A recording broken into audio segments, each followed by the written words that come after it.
I didn't want to move to a new place. All of my toys were in boxes and we didn't have any TV. Mom told me to play outside, but she was always busy and Dad was at work. There weren't any kids around there anyway.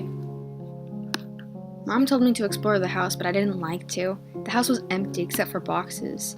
The basement was dark and the attic was dark too, and I didn't like the funny smell in there either. The old people left some treasures in the house, and those were fun.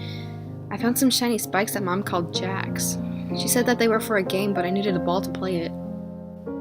I couldn't find a ball, but the jacks were fun to spin like tops. I found an old teddy in the attic too when I went up there with Dad. It's missing an eye and it has a big smile. I didn't tell Dad about it because he doesn't like dirty toys. He threw away blanket after it was old. He never told me that, but I know he did. The forest was fun to play in, but Mom told me not to go too far. I found a little house that looked like Dad's old shed. It had leaves and stuff growing all over it, and it looked all broken and really old. There was a little window with bars on it, and I didn't like it. I stayed away from the house because I didn't think there was treasure in there. Sometimes I threw rocks at the house. I thought I might break it, but it was still pretty strong. I found frogs in the forest. They were hard to catch. I also saw other kids in the woods, but they all hid behind trees and watched me. They didn't say anything, and I didn't like them watching me. They got closer and closer if I stayed too long in the forest. At night I heard noises. They made me very scared. I had to hide Teddy from Dad and Mom, so I kept him under the bed.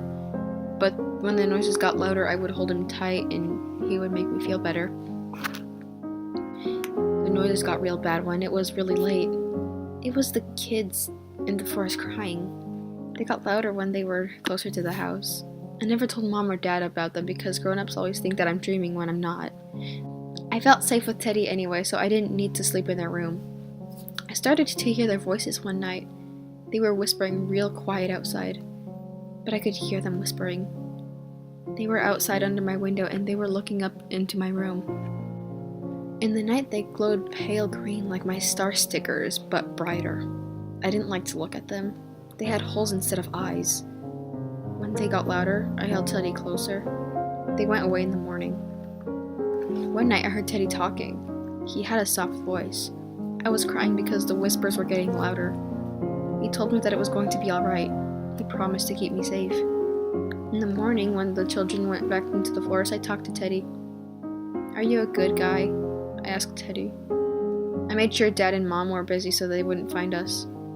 "I am a friend to children, little one. I am their guardian in the night from the wickedness of the bright eyes.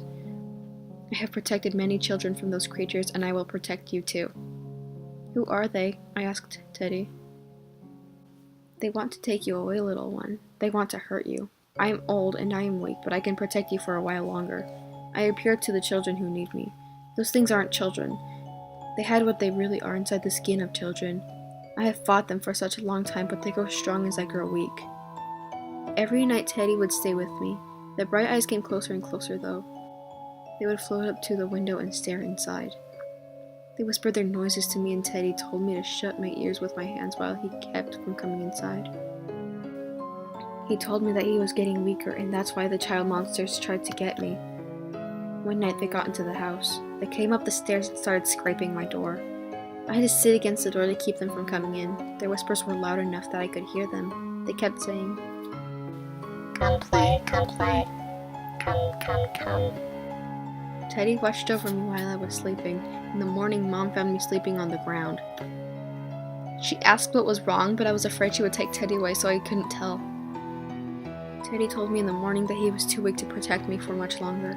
He said that there was only one way to keep the bright eyes from hurting us. There was a key in the basement. We need that key to keep us safe. I cannot go with you. They are strong in that darkness.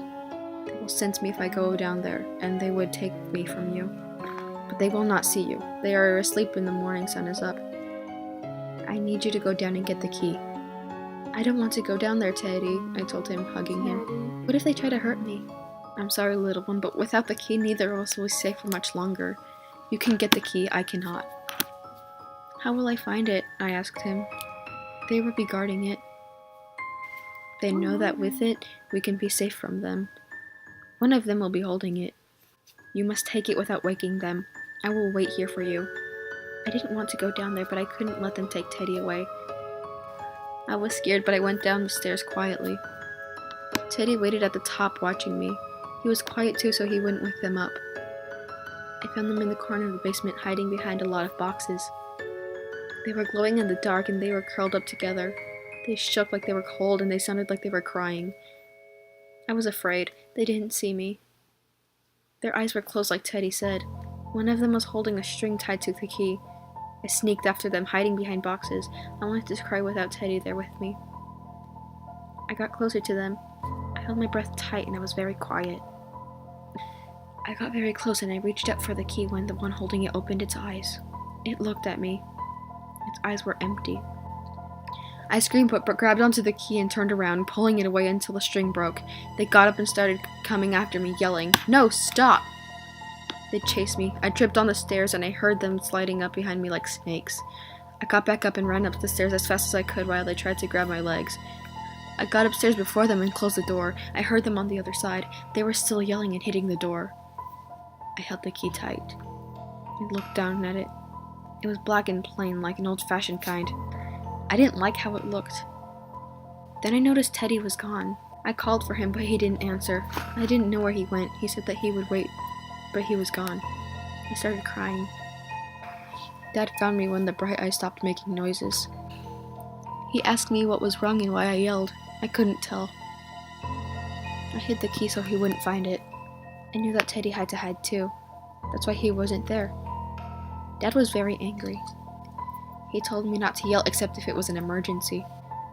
He told me that he found my Teddy and that he threw it away. I cried and told him I needed Teddy, but he didn't listen. He said he would get me a new one, but I didn't want a new Teddy. I was afraid without him, and Dad wouldn't listen. I hid it from Mom and Dad all day. They didn't know, but they couldn't help me. But Teddy came back at night time when I was in bed. I saw the door open and I was afraid it was the bright eyes, but I saw them. It was him. "Teddy, you came back!" "Yes, little one. I will never leave you. Your father tried to take me away. He is being controlled by the bright eyes, but I was strong enough to escape their power. We don't have much time. Did you get the key?" "Yes," I said. I got out of bed and showed him the key. "You are very brave, little one, but you must be brave one more time. This time I will not leave you. We must go into the forest. There is a place where they cannot go." "But I'm not allowed outside at night. If Mom and Dad find out, they might not let us be together anymore." I said this, but I felt bad because I was scared of going into the forest. "After tonight, you will be safe, but we must go now before it's too late." I heard the bright eyes crying in the basement. They were hitting the door again. "Please, little one, this is our only chance. You'll be with me the whole time?" "Yes, little one, I will stay with you until you are safe." We sneaked out of the room. I saw the green light through the cracks and I ran. I heard the door open behind us when I got outside, and I saw the bright eyes push their way out, crying and yelling. "No, stop! Come and play!" I ran into the forest. It was very cold. Teddy told me where to go. It was very dark and I tripped a lot. The bright eyes kept coming, flying after us. I ran further and further and I fell down and scraped my knee. I dropped Teddy. Teddy ran into the forest. "Wait, Teddy, don't leave me alone!" I yelled. "This way, little one, follow my voice." I stood up and held the key. I ran after Teddy. He kept telling me where he was and I ran after him. I kept crying. The bright eyes were so close behind, still making horrible sounds. "In here," Teddy said. I stopped and I saw what he was standing in the old forest house. The door was open. It looked much smaller in the dark. "I can protect you in here. You will be safe from the bright eyes, little one." I looked at Teddy with his wide grin. I smiled back, but I was scared. It was a very dark room. "Do we have to go in there?" Teddy looked sad. I felt bad for being scared. "If you don't worry, they will find you. They will take you away. They will hurt you. I want to protect you, little one. You must come in here and shut the door. They can't come in here when I'm here to protect you." I turned around. The bright children with crooked faces were floating after us. Dark stuff dripped from their empty eyes. They were flying forward with outstretched hands, yelling, "No, come and play." I ran into the house and shut the door. "Quickly now, lock it with the key before they can get in." I stood on tiptoes to reach the lock and put the key in. I turned it as fast as I could. Right when I stopped, the children started hitting the door very hard, yelling at me. I dropped the key on the ground. "No, come and play!" I ran away from the door to the corner of the room. I tripped and fell down on the pile of hard, lumpy things. I turned around and saw Teddy back up to the door. He bent over and picked up the key. "Teddy, what's all this stuff on the ground?" I asked him. I was afraid because he wasn't saying. The bright eyes were hitting the door, but it was locked and they couldn't get in, just like Teddy said.